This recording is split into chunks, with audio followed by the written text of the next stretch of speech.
Hey, y'all, Scott Horton here for Liberty.me, the social network and community-based publishing platform for the liberty-minded. Liberty.me combines the best of social media technology all in one place and features classes, discussions, guides, events, publishing, podcasts, and so much more. And Jeffrey Tucker and I are starting a new monthly show at Liberty.me, Eye on the Empire. It's just $4 a month if you use promo code SCOTT when you sign up. And hey, once you do, add me as a friend on there at scotthorton.liberty.me. Be free. Liberty.me. All right, you guys.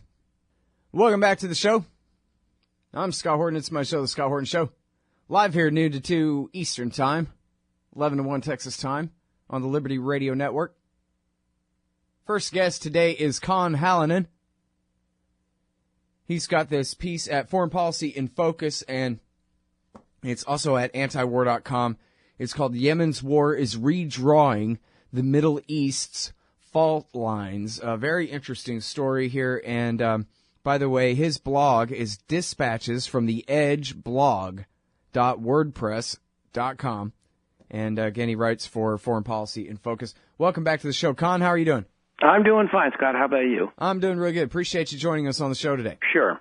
All right, so it says here, Saudi Arabia's ongoing war in Yemen does more to highlight the kingdom's isolation than its power. How so?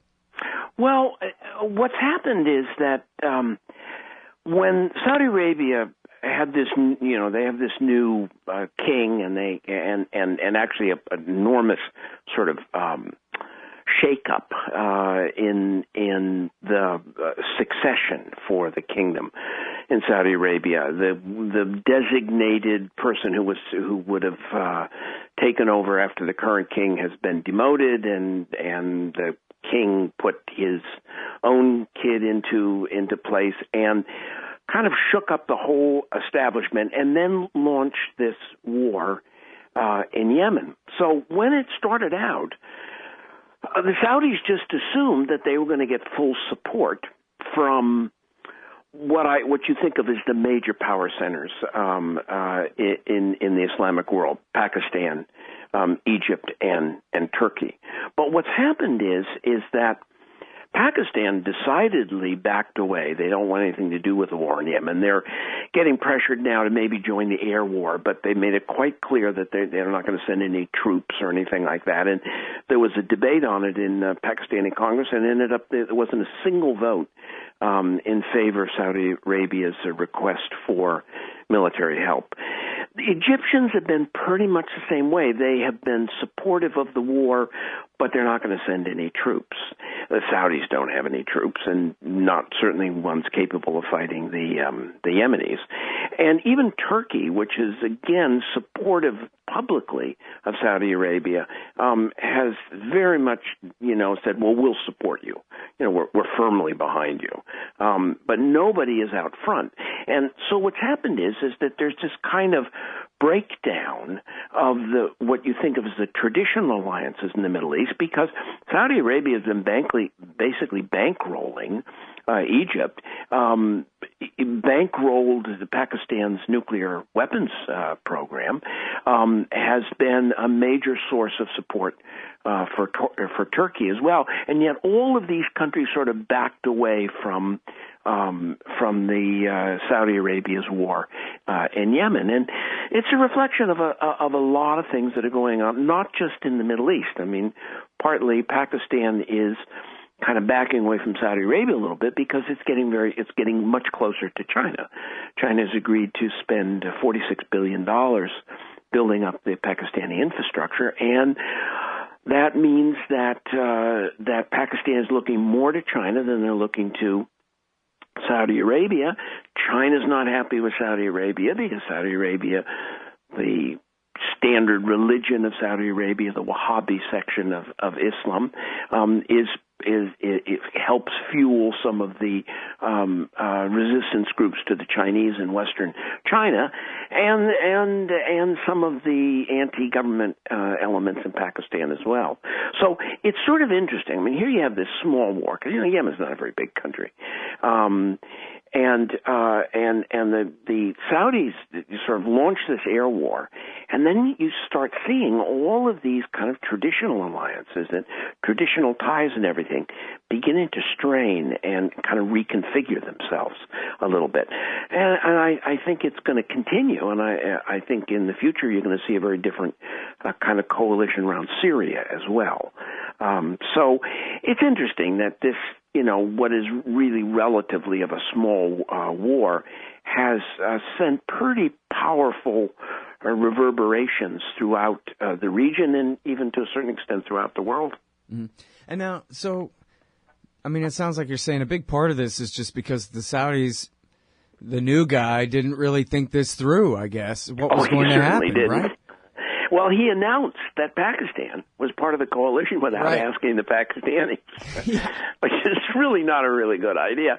The other side of it is that the militaries in Turkey and Egypt and Pakistan, and particularly Pakistan, which has a really quite experienced military because it's fought several wars with India and is fighting an ongoing war in North Waziristan and South Waziristan.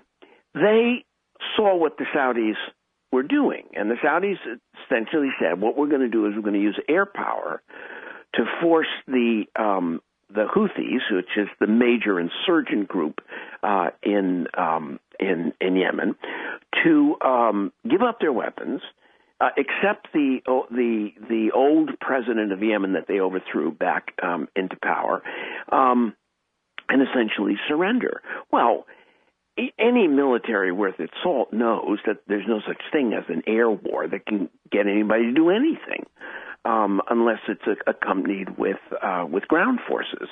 And the Saudis don't have any ground forces, certainly not ones capable of fighting the Houthis. The Pakistanis aren't going to give them on. They've got their hands tied up in North Waziristan, and they're also concerned about India.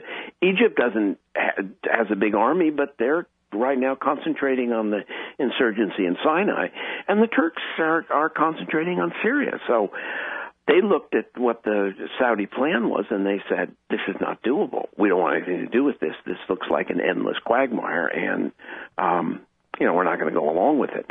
So it's very interesting because the new Saudi leadership has really set,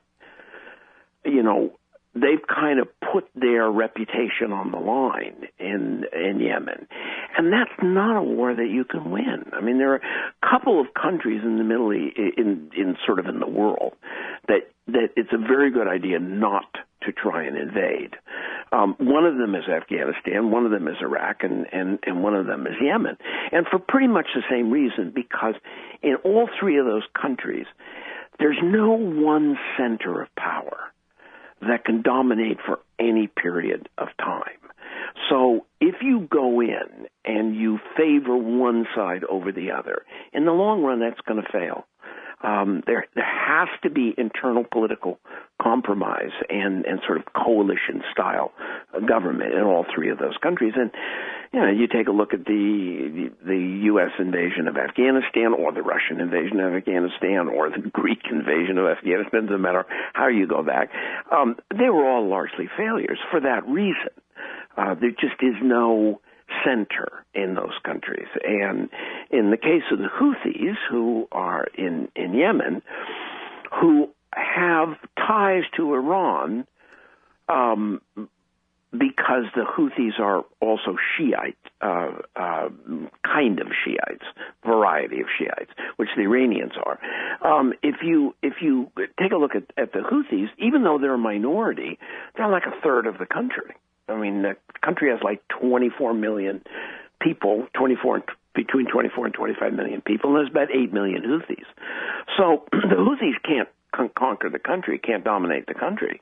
But on the other hand, you can't fight one third of the population and hope to suppress it, particularly when they're extremely well armed and probably the best trained military force in the Arabian Peninsula. Mm-hmm. All right, well, hold it right there. The drums mean we got to take this break. We'll be right back, everybody, with Conn Hallinan. I got a bunch more questions about the war in Yemen. You hate government, one of them libertarian types, or maybe you just can't stand the president, gun grabbers, or warmongers. Me too. That's why I invented LibertyStickers.com. Well, Rick owns it now, and I didn't make up all of them, but still, if you're driving around and want to tell everyone else how wrong their politics are, there's only one place to go. LibertyStickers.com has got your bumper covered. Left, right, libertarian, empire, police, state, founders quotes, central banking. Yes, bumper stickers about central banking. Lots of them. And, well, everything that matters. LibertyStickers.com. Everyone else's stickers suck. All right, you guys, welcome back. I was sitting here making a bumper sticker about out of what the Pope said about the military-industrial complex the other day. That was pretty cool, huh? That was pretty cool, man. Never heard a Pope say something like that before. All right, anyway, talking with Conn Hallinan. And he's got this piece. We're running it at antiwar.com. It's from Foreign Policy in Focus, originally here. Yemen's war is redrawing the Middle East's fault lines by Conn Hallinan. And now, so, pardon me for being so cynical and conspiratorial, Conn, but don't the Saudis and the Turks, in fact, have ground forces in Yemen, and aren't they called Al-Qaeda, just like they're called al-Nusra in Syria? Well, certainly, it's very interesting because in theory, of course, the Saudis and the Turks are both opposed to Al-Qaeda because Al-Qaeda considers the Saudi regime and the Turkish regime essentially to be the enemy. I mean, they're not really serious followers of Islam, etc. But of course, the Turks and the Saudis are supporting the Al-Qaeda people in the Syrian civil war. They're opposing those groups in Iraq. And as far as Yemen goes, I don't think you have to be cynical here. Attacking the Houthis is giving aid and comfort to Al-Qaeda because the Houthis are the major military force that opposes Al-Qaeda in Yemen, and the group is called Al-Qaeda in the Arabian Peninsula. The major military challenge to Al-Qaeda in the Islamic Peninsula are the Houthis. So here you have the Turks and the Saudis supporting Al-Qaeda in Syria, sort of splitting in the case of Iraq, just not really doing very much, and then opposing Al-Qaeda in Yemen, but attacking Al-Qaeda's major, sort of major nemesis. So I don't know if you want to use the term cynical, but it's sort of like very bad acid, something like that. Yeah. No, it's a problematic problem, I'll tell you. They were saying that in Mark Perry's article, the generals were saying, well, geez, McCain complains we're flying as Iran's Air Force in Iraq. Here we're flying as Al-Qaeda's Air Force. And they've got something to show for it, right? They've taken an airport and an oil refinery. They've done a massive prison break, supposedly. They took one of these port towns anyway, not Aden, but no, but they took one. They took another major port town. You're absolutely right. So it's not just kind of theoretically, like, yeah, no, really, they're making major gains, and really, who the hell is going to drive the Houthis out of Sana'a anyway? It's either impossible or it'll be Al-Qaeda with America and Saudi flying as their Air Force. And even then, it would be a fool's errand. The Houthis have fought, I think this is their fourth war in the past 2 decades with the central government. And the area that the Houthis are sort of native to is northern Yemen, and particularly sort of northwest Yemen. And if you look on a map, northwest Yemen is mostly mountains. And the Houthis are mountain people. The last time somebody really tried to take on the Houthis in their own territory was back in the 60s when the Egyptians sent 70,000 troops into the area. They ended up with 10,000 casualties, at least in getting defeated. I mean, this is really not a place you want to fight a war. But it shows how completely crazy things are at this point. Now, I will say this. The Obama administration is supporting the Saudi attacks on the Houthis. They are supplying intelligence. They are engaging in air refueling. They have supplied the Saudis with ammunition, resupplying ammunition, parts for airplanes, et cetera, et cetera, et cetera. At the same time, the Obama administration is convinced that what the Saudis are doing is crazy, and not sustainable. And they sort of can't win this war. It's also creating an incredible humanitarian crisis in Yemen. Yemen imports about 2/3 of its food. I mean, basically all of its wheat and rice is imported into Yemen. The Saudis have a blockade, both air and sea, and so none of those supplies are getting in, let alone medicine, etc. So you have this incredible humanitarian crisis, which is also coupled with a widespread shortage of water in Yemen as a whole, particularly in North Yemen. So here you have the administration is backing the Saudis, and you just have this incredibly disastrous humanitarian crisis developing. I mean, people are worried. I saw yesterday, that the Europeans decided they were going to kind of send their navies out to stop all these immigrants coming into Europe. Well, most of the immigrants are the result of Western policy in Libya, in Yemen, in Somalia, etc., Central Africa, Mali, etc. Yeah, the Syrians, if they could get there. And then you get these big waves of immigrants. You say, where are these immigrants coming from? Well, you smash up their countries. Guess what? People are going to leave, and they're going to go someplace. Right. And now, so part of this, too, and I don't want to get too far into the weeds, but I think it's kind of important that right now we're fighting to reinstall a guy that is the new sock puppet that replaced the last sock puppet, who is now the leader, or at least allied with, the Houthis, who have now taken over.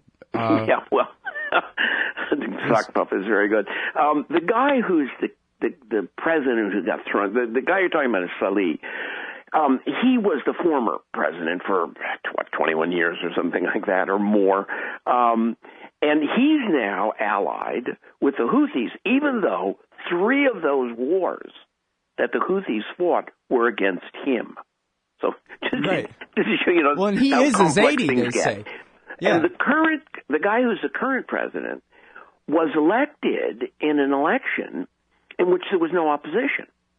And what happened was that when Salih was forced out, there was an organization that was really very broad-based in Yemen. It included Houthis, it included the separatists, some of the separatists in the south, and a kind of wide variety of people. And they formed a Congress. And the idea what they were going to do is that they were going to set up and establish an interim government until they could have a constitution.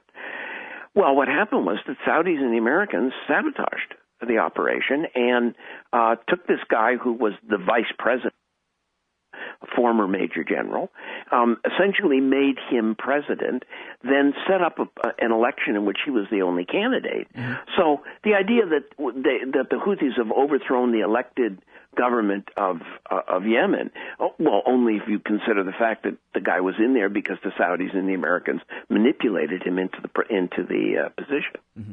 Yeah, and it's really, I think, important for people to understand that in the context of the 2011 breakout of the Arab Spring, which was, of course, every American-backed sock puppet dictator in the region. And so Saudi and America quickly reacted. They hijacked and co-opted the one in Libya and did the same thing in Syria against expendable Gaddafi and enemy, supposedly Assad. But then in the rest of the region, they immediately did everything they could to wage a counter-revolution and make sure that it would go nowhere, and undid the results of the elections in Egypt, clamped down in Bahrain, and then they did this maneuver that you just described in Yemen. If the people of Yemen are going to rise up together and say, we want to end this dictatorship, well, we'll give you the next dictator then, what they wish they had been able to do in Egypt the first time. Absolutely, and the Saudis, what the Saudis have been doing is that they have been financed. They are terrified by the idea of the Arab Spring because they're a monarchy. They basically finance the military coup against the Morsi, the Islamic Brotherhood government in Egypt. They financed the coup, and then they have been pouring money into Egypt to continue to make certain that the military dictatorship continues. The U.S. initially cut arms to Egypt. Now they, of course, reinstated everything. So, really, I guess the last standing, effect of the Arab Spring is Tunisia, and that has a democratically elected government, and that's where it began. But between the Americans and the Saudis. And the militaries in Egypt. What you've had was that the Arab Spring was smothered. Do I think it's going to stay smothered forever? No, because you have a very unstable situation. Even in Saudi Arabia, 70% of the Saudi population is under 30 years of age, and they don't have jobs for them. They buy off people by giving them, minimum, living expenses, and a lot of stuff is free and everything like that. But, oil is going down. Oil supplies are draining out. 20, 30 years from now, the Saudis are not going to have that kind of money. So I think what you're seeing is that for the time being, the Arab Spring has been smothered. In the long run, I don't think that that's going to be the case, because the conditions that led to it, inequality, poverty, unemployment, particularly youth unemployment, all of that stuff, it hasn't gone away. In fact, it's gotten worse. So, it's out there. And I think one of even though Egypt, the military's taken over Egypt, I don't think people are going to forget that at one point, millions and millions of people poured into the streets in Cairo and Alexandria and Suez, etc., and overthrew a dictatorship and established at least a partial democracy. And I don't think people are going to forget that. So I tend to be an optimist in the long run. But right now we have a crisis in Yemen. You have a humanitarian situation which is just completely out of control. And, that the U.S. has remained silent in the face of this humanitarian crisis is just shameful. Absolutely shameful. I mean, this is a country that talks about the humanitarian crisis in the Ukraine and talks about the humanitarian crisis in Syria, and has been absolutely silent on the humanitarian crisis in Yemen, which is as serious as all of those others, much more so than in the Ukraine. Mm-hmm. All right, and in fact, now I kept you over time here, so let me ask you one more question as long as I got you, if you got a sec. Sure. Wall Street Journal said that, America's picking the targets for the Saudis. And then I thought I knew this, but maybe I was only just assuming that our AWACS and our battleships are commanding, controlling the entire war there. Because the Saudis, they may be able to fly jets, but they can't coordinate an entire air war. That's the Americans doing. No, I think that's true. I think our AWACS and also our satellites. We've admitted that we're giving them targeting intelligence. Well, if you're giving them targeting intelligence has to be sort of instant, and that's with AWACS, and it's with we have the Fifth Fleet in that region. It's based in Bahrain. But so, in other words, though, America is running this war. America's a big part of it. Absolutely a big part of it. Even though at the same time, the administration is quite clear that they're not comfortable with what's going on, because they don't think an air war can do the job, and it can't. I mean, look at what happened in Iraq. They lost Ramadi. Why did they lose Ramadi? Because they said, you can only use the Iraqi army, you can't use the Shia militias, and we'll do it with air power. Well, Ramadi fell because a sandstorm grounded the air power. Air power does nothing unless it has coordinated forces on the ground. So, you know, all you're going to do is you're going to kill a lot of Yemenis, and you're creating this incredible humanitarian crisis, and those people are going to leave Yemen, and they're going to come someplace. And where they're going to go is Italy and France and Germany and Greece and Spain, you know, wherever they can make a living. Yeah, a chance at a better life because we made their lives so miserable where they're from. That's right. All right, I'm sorry, we got to go, but thanks so much for coming back on the show, Anytime, Conn. Great to Scott. talk to you. Thank you. All right, y'all, that's Conn Hallinan. He's at Foreign Policy in Focus, and we reprint pretty much all their stuff at, well, no, I don't know, but a lot of their stuff at antiwar.com, and including this one at original.antiwar.com/Hallinan. It's Yemen's war is redrawing the Middle East's fault lines, and we'll be right back with Gareth in just a sec. Hey, y'all, Scott Horton here. It's always safe to say that one should keep at least some of your savings in precious metals as a hedge against inflation. And if this economy ever does heat back up and the banks start expanding credit, rising prices could make metals a very profitable bet. Since 1977, Robertson Roberts Brokerage Inc. has been helping people buy and sell gold, silver, platinum, and palladium, and they do it well. They're fast, reliable, and trusted for more than 35 years. And they take Bitcoin. Call Robertson Roberts at 1-800-874-9760 or stop by rrbi.co. Don't you get sick of the Israel lobby trying to get us into more war in the Middle East? Or always abusing Palestinians with your tax dollars? It once seemed like the lobby would always have full-spectrum dominance on the foreign policy discussion in D.C. But those days are over. The Council for the National Interest is the America lobby, standing up and pushing back against the Israel lobby's undue influence on Capitol Hill. Go show some support at councilforthenationalinterest.org. That's councilforthenationalinterest.org. Hey, Al, Scott Horton here to tell you about this great new book by Michael Swanson, The War State. In The War State, Swanson examines how Presidents Truman, Eisenhower, and Kennedy both expanded and fought to limit the rise of the new national security state after World War II. If this nation is ever to live up to its creed of liberty and prosperity for everyone, we are going to have to abolish the empire. Know your enemy. Get The War State by Michael Swanson. It's available at your local bookstore or at Amazon.com in Kindle or in paperback. Just click the book in the right margin at scotthorton.org or thewarstate.com.